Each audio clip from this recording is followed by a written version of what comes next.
कितने आदमी थे? ये दोस्ती हम नहीं तोड़ेंगे। दोनों के दोनों पक्के बदमाश, एक नंबर के चोर, छठे हुए गुंडे हैं। जो डर गया समझो मर गया।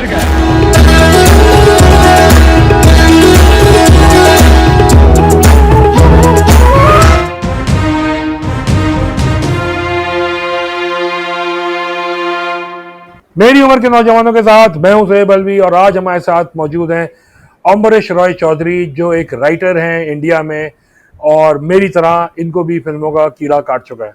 कैसे हैं अम्बरीश, खैरियत से हैं आप? बस बढ़िया सर। अम्बरीश के बारे में ये बता दूं कि बहुत सारी किताबें लिख चुके हैं, 3 तो आई गई हैं इनकी और 2 मैं पढ़ चुका हूं। मैंने कल्ट वाली किताब पढ़ी है जिसके अंदर उन्होंने मुख्तलिफ फिल्मों की बातें की हैं और सब बताया है, बहुत मजे की, जिसपे इनको नेशनल अवार्ड भी मिला है। और दूसरी किताब जो है इनकी, जो रिसेंटली आई है राज खोसला के हवाले से, वो तीसरी है, लेकिन मैंने वो दूसरी पढ़ी है और पहली का कोई चांस ही नहीं है मेरे पढ़ने का, क्योंकि वो है तो श्रीदेवी के हवाले से, लेकिन वो Sridevi in the south industry.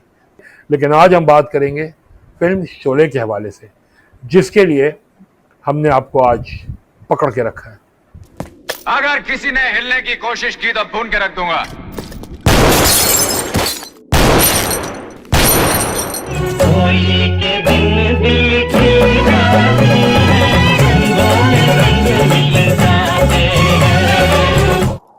और जब तक मैं जिंदा हूं, गब्बर से कहना तुम इस गांव से एक दाना भी नहीं ले जा सकते। बिल्कुल। इस साल 50th एनिवर्सरी भी है शोले हो गई, 50th एनिवर्सरी हो गई, पूरे 50 साल, पूरे 50 साल। अरे ओ सांभा, कितना इनाम रखे हैं सरकार हम पर? पूरे 50,000। सुना? पूरे 50 साल। शोले जो है इट वाज रिलीज्ड इन 1975 और आपको भी देखकर मुझे लग रहा है कि आप 75 पे तो पैदा नहीं हुए, बाद ही हुए हैं। 75 के बाद ही हूँ, 75 का हूँ नहीं है हालांकि। हाँ, 75 के बाद ही पैदा हुआ था। और साइज से नहीं लगता, लेकिन आप मुझसे 1 महीना छोटे हैं, जैसे हमने अभी कुछ दिन पहले डिस्कस किया था। भाप लिया आपने। और अराउंड द सेम टाइम ही हमने शायद शोले देखी है, आपने वहां, मैंने यहाँ। ये कैसे हुआ? इतना अरसा कैसे आपने बगैर शोले के गुजारा बचपन में? नहीं, शोले का एक्सपोजर जो मेरा हुआ था वो इनिशियली पहले मुझे VHS दिखाया गया। हाँ। और उस जमाने में शोले का वीडियो कैसेट आता था, 2 कैसेट्स आती थी, भारी भरकम एकदम। ओके। कैसेट 1 और कैसेट 2, पहली खत्म होती थी और उसमें आता था कि कंटिन्यूड इन कैसेट 2, फिर 2 डालो, फिर उसके बाद सेकंड पार्ट आती थी। फिल्म तो है एक्चुअली 3.5 घंटे की पिक्चर। हाँ, लेकिन 252 या कितने की हमने कैसेट्स में देखी है, जो 180 मिनट्स का कैसेट होता था 3 घंटे का, हमने उसमें देख ली थी एक में। आपने 2 में कैसे देखी? तो यहाँ पे 2 पार्ट्स में कैसेट आता था, मुझे ब्रांड याद नहीं किसका आता था, बट 2 पार्ट्स में कैसेट आता था, हमने रेंटल में ली थी। तो अच्छा। वो देखी थी। और उस जमाने में जो फिल्में देख रहा था, बच्चन साहब की ही फिल्में देख रहा था बाकायदा। वो उस टाइम पे बच्चन साहब के अलावा और कुछ सोचता भी नहीं था और समझ भी नहीं आता था। तो उसी सिलसिले में शोले भी देख डाली, बट शोले में उनका रोल थोड़ा सा, मतलब जब पहली बार देखी थी तब उतना इम्पैक्ट मुझे नहीं पड़ा। I was very young, I was too young probably, और थोड़ी सी मुझे स्लो भी लगी, माफ करना, पहली बार जब मैंने देखी। Despite the action sequences, What was your age? What was your age at that time? Approximately. I must have been 8 or 9. हो भाई, मेरे साथ भी यही हुआ है। 1987 में मेरी अम्मा ने मुझे शोले दिखाई और मेरी वालदा पता नहीं क्यों मुझे सलीम जावेद की फिल्मों से दूर रखती थी। हरामजादे, तुझसे बड़ा कमीना मैंने जिंदगी में नहीं देखा और अब देखोगे भी नहीं। कमीने, कुत्ते। जितनी गाली दे दी है ठाकुर, जी भर के गाली। मैंने त्रिशूल नहीं देखी, जिसमें वो संजीव कुमार के किरदार की नाजायज औलाद थे। मैंने शोले नहीं देखी थी, शान मैं नहीं देख पाया था, मतलब नॉट उस इवन, उम्र तक नहीं। हाँ उस उम्र तक, मजबूर मतलब नहीं देखी, ईमान धर्म नहीं देखी, जंजीर नहीं देखी थी मैंने। जब तक बैठने को न कहा जाए शराफत से खड़े रहो। ये पुलिस स्टेशन है, तुम्हारे बाप का घर नहीं। When I was 4 years old, I was in India, Lucknow, and I watched Namak Halal and Kalia in cinemas. तो मेरा जो सिलसिला अमिताभ से जुड़ा है, that was from नमक हलाल एंड कालिया। हम भी वो हैं जो कभी किसी के पीछे नहीं खड़े होते, जहां खड़े हो जाते हैं लाइन वहीं से शुरू होती है। नंबरदार भर दे ताली। तो मेरे लिए मुझे लगता है आपके साथ भी वही हुआ है कि प्री बच्चन का जो बच्चन देखना है वो थोड़ा सा एक वो रहा होगा कि अरे यार अमिताभ को इतना छोटा रोल दे दिया, ऐसा ही हुआ था। मतलब उस ऐसे इतना एनालाइज करके उस उम्र में देखा नहीं होगा कि रोल छोटा है बड़ा है whatever, but it was less of him. और वो थोड़े से म्यूटेड भी थे उस फिल्म में, एज इन मतलब डायलॉग उनके भारी भरकम उतना नहीं लगा उस उम्र में, नहीं लगा कि he is not that dashing और डायलॉग इतना डायलॉग बाजी नहीं हो रहा है और बच्चन साहब को वैसे स्लो मोशन और वैसे नहीं दिखा जा रहा है, तो वैसा थोड़ा सा लगा एट दैट एज।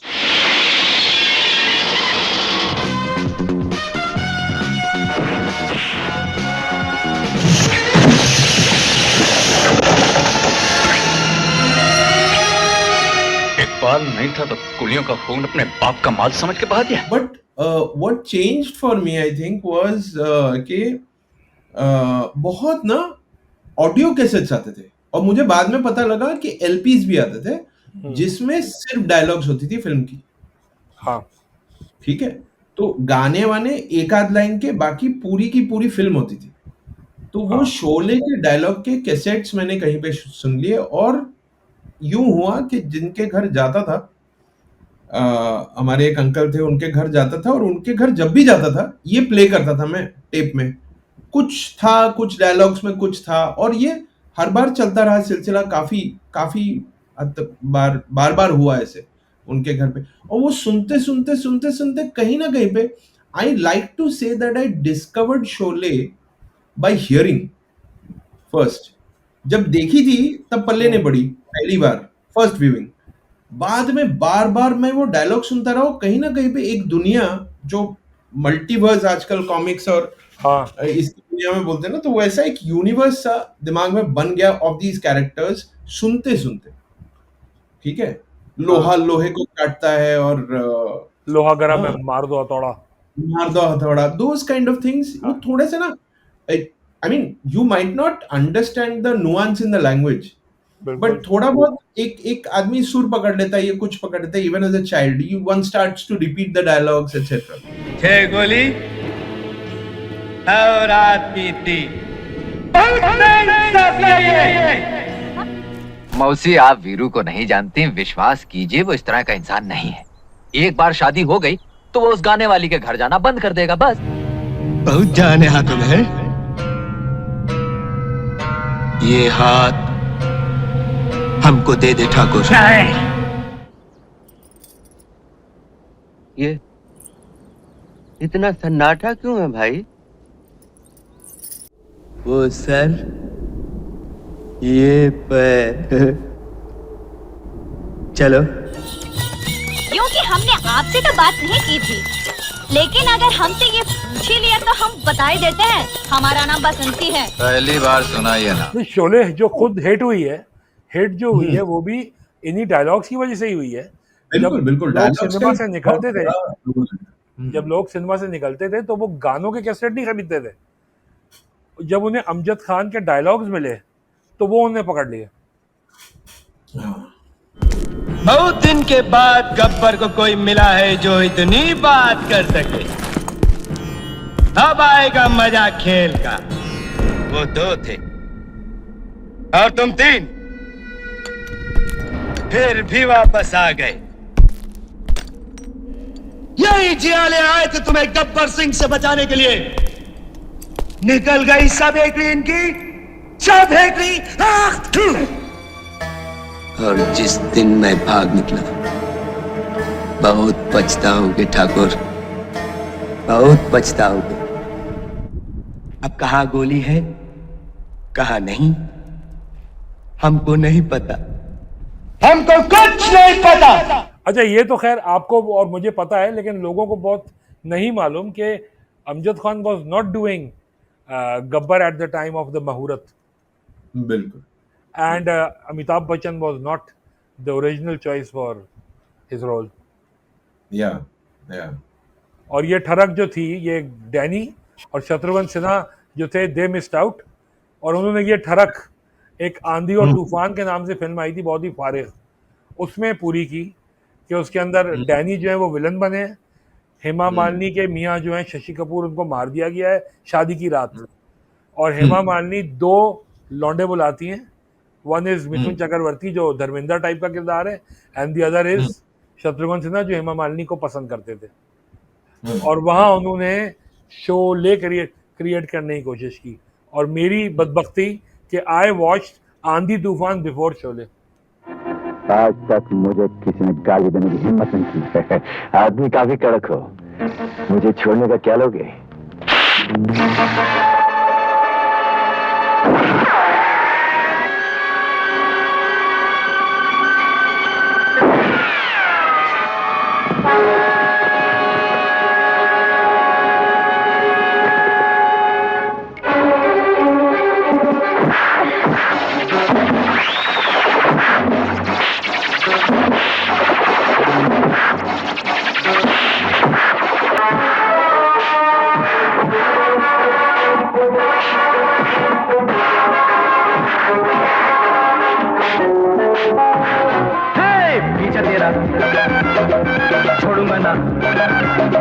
छोड़ूंगा ना ओ हसीना।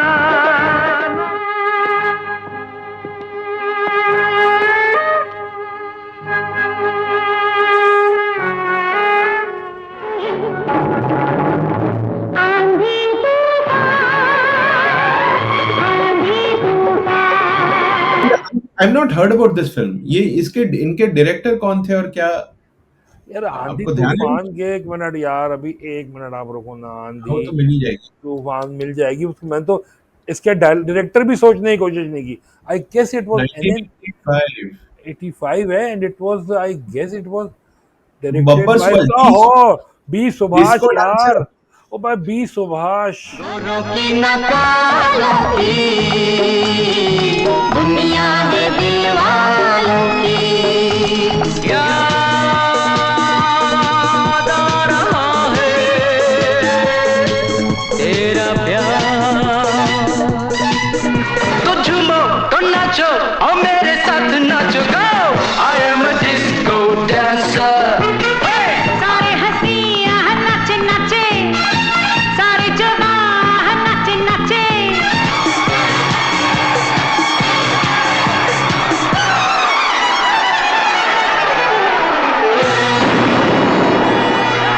नहीं, बी सुभाष तो बहुत ही इनके मतलब he is known for disco dancer. हालांकि फिल्में इतनी सारी की थी इन्होंने, हाँ, बहुत सारी, कसम पैदा करने वाले की। Oh my God, Salma Agha and Mithun चक्रवर्ती।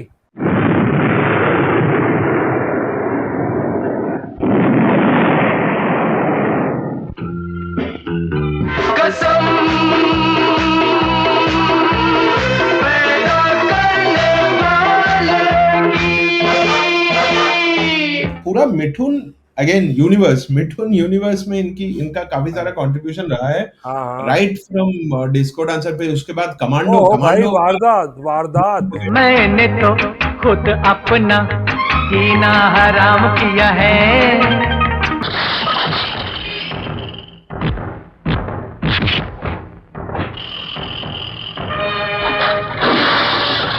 मैंने उन्हें वहां पहुंचा दिया है जहां से कोई लौट कर नहीं आता। उनकी मौत के बारे में कुछ पता चला? कुछ सबूत मिले हैं सर।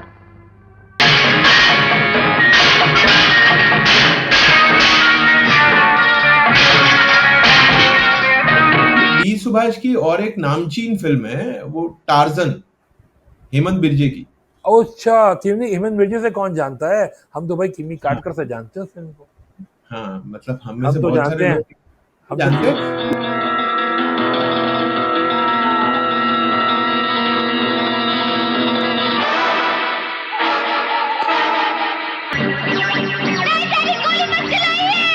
मैं कहता हूँ हट जाओ। माय टार्ज़न, आजा मैं सिखा दूं तुझे प्यार। फांसी चढ़वा दे और एक आदमी को जानवर बनाकर सर्कस में तमाशा करवाने की सजा तुम्हें जरूर मिलने वाली है। बी सुभाष बहुत ही ऐसे मसाला फिल्मों के अपने ही लेवल पे थोड़ा सा लो बजट उनका रहता था. they were not A-lister stars, but amongst them Mithun was really ये big, really big अच्छा at this. सॉरी आपको काट रहा हूँ मगर आंधी और तूफान इज द फिल्म जिसके बाद गोविंदा आए थे. मतलब इसी फिल्म के बाद जब पहलाज निलानी वाज मेकिंग इल्जाम तो उन्होंने मिठुन चक्रवर्ती ने मना कर दिया था कि "ओए, मैं शत्रु के साथ काम नहीं करेगा, ये बहुत देर से आता है." ओए। तो वहां ये हुआ कि उन्होंने फिर इल्जाम में गोविंदा को लिया और Shatru was there, Govinda was there, Shashi Kapoor was there और वो फिल्म जो थी, even Raj Kiran was there जो आंधी और तूफान में भी थे. तो वो एक बड़ी जबरदस्त बन गई थी खैर फिल्म जो थी. लेकिन हाँ बी सुभाष साहब जो है जैसे केसी बुकाडिया थे, हम लोग ने कभी पाकिस्तान में केसी बुकाडिया को सीरियस नहीं लिया. मैं थोड़ा सा पीछे जाना चाहूंगा. कास्टिंग की जो आपने बात करी ना, तो कास्टिंग में ये भी था. बहुत इंटरेस्टिंग चीजें हुई कास्टिंग को लेकर. एक तो शत्रुघ्न सिन्हा वाली बात जो आपने की. Shatrughan Sinha was supposed to play the role of Jay initially, where Bachchan stepped in, and Gabbar Singh का रोल जो है वो बहुत इंटरेस्टिंगली सब करना चाह रहे थे. अब मुझे आज इन रेट्रोस्पेक्ट हमको समझ तो आती है कि Gabbar Singh was an author backed role. अब इन्होंने लिखा था रोल और बहुत सारे लेयर्स थे. विलेन था, one of the worst villains, best villains कहना चाहिए एक तरीके से. तो बहुत ही डार्क और बहुत ही पिच ब्लैक इविल रोल था. तो बट उसमें डायलॉग बाजी थी, उसमें कहीं ना कहीं पे काफी सारा नुआंस था. इन टर्म्स ऑफ परफॉर्म करने के बहुत सारे मौके थे. ये किराए के टट्टू इसी चौपाल में मेरे पैरों पे सर रखकर दया की भीख मांगेंगे. ये रामगढ़ वाले अपनी बेटियों को कौन चक्की का पिसा आटा खिलाते हैं रे? जरा तारी के हाथ पांव देख, आज आया है ऊंट पहाड़ के नीचे. इस छमिया से तेरा टांका भिड़ाई क्या रे? तू क्या लड़ेगा मुझसे ठाकुर? तेरे तो हाथ काट कर फेंक चुका हूं मैं. तुमने सुना मैंने क्या कहा? But back in the 70s, even people like Amitabh Bachchan wanting to play Gabbar was quite something. Amitabh Bachchan wanted to play Gabbar. Sanjeev Kumar. I am told Sanjeev Kumar wanted to do that role. He wanted it so desperately that he wanted to shave his head. और ऐसे दांत में वो ऐसा कुछ काला paint went करवा के आ गए just to make him look vicious as Gabbar. तो वो बाल काटना चाहते थे, सब कुछ करना चाहते थे. He offered all of that to Salim Javed and to Ramesh Sippy कि मैं सब कुछ कर लूंगा to play this role. But they had to then convince him कि ये भी आपका रोल काफी अच्छा है and we have somebody else in mind. और धर्मेंद्र चाहते, Dharmendra kept asking for that role. ये आज कितना फैसिनेटिंग लगता है कि Dharamji would have wanted to play Gabbar Singh. अब सोचो कि all of these people in the 70s जब आदमी इतना इमेज कॉन्शियस होता था, all our heroes were image conscious. जो एक्शन करता था रोमांस नहीं करता था, जो रोमांस करता था वो एक्शन नहीं करता था. उस जमाने में in the 70s two heroes wanting to play villain. अब वो क्या था उसमें, नरेशन में क्या था और वो स्क्रिप्ट में क्या जादू रहा होगा. आज तक मैंने स्क्रिप्ट नहीं देखी. मैंने बहुत कोशिश की ये स्क्रिप्ट को एक्वायर करने की. हाँ, बड़ी जबरदस्त चीज है. पेज नहीं देखी शोले की. एक हमने सब सुना है कहानी. गब्बर को अगर ठाकुर मार देता, जो ओरिजिनल एंडिंग हमने यूट्यूब पे अब देखी है, जो पहले फिल्म में थी कि वो कील पे, उसी कील में मार देता है किक मार के, तो शोले ऐसी ही रहती जैसी वो है. पता नहीं यार, मेरे लिए तो रहती। मुझे तो ये एंडिंग बहुत शायद अच्छी ही लगती, because you are building up to that, right? You are building up to Gabbar Singh meeting his fate. But उस जमाने का एक थोड़ा सा था भी मेरे ख्याल से, in terms of story telling और एक्सपेक्टेशन ऑफ द ऑडियंस, कि कानून के हाथ लंबे होते हैं और तो पकड़ ही लेगी आखिर में। तो ये थोड़ा सा एक कहीं ना कहीं भी एक फॉर्मूलाइक, और वो शायद डिस्ट्रीब्यूटर्स का प्रेशर भी था उस समय में इसको चेंज करने की। इसमें ऑब्जेक्शन आई थी, सेंसर बोर्ड से ऑब्जेक्शन आई थी कि एक पुलिस वाला जो है वो किसी को मार नहीं सकता। अबे उसके घर वाले मर गए सारे।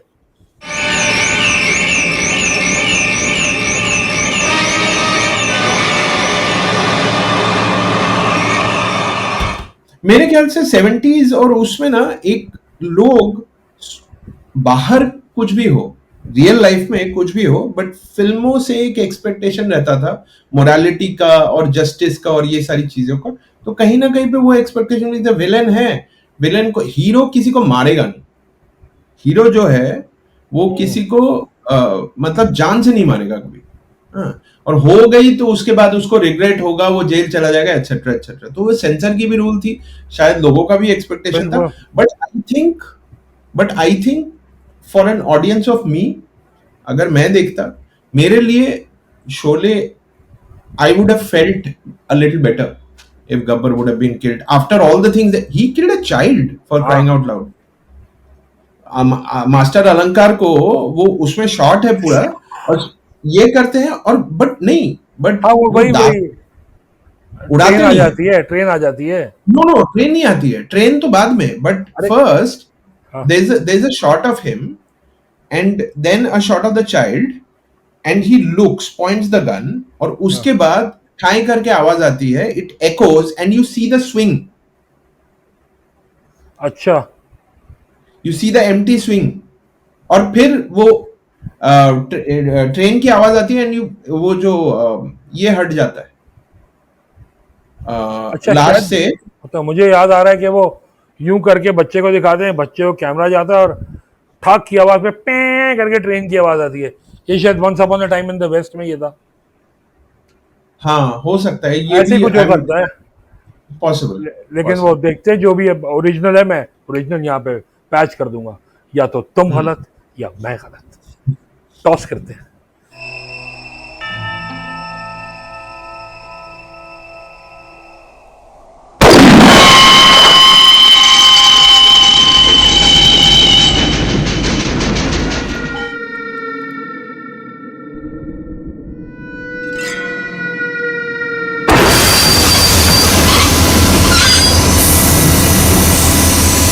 ये शोले के हवाले से तो हमने जितनी बातें की हैं अभी, मेरा ख्याल है बहुत ज्यादा हो गई। इतनी लंबी तो शोले फिल्म नहीं थी जितनी हमने बातें कर ली है।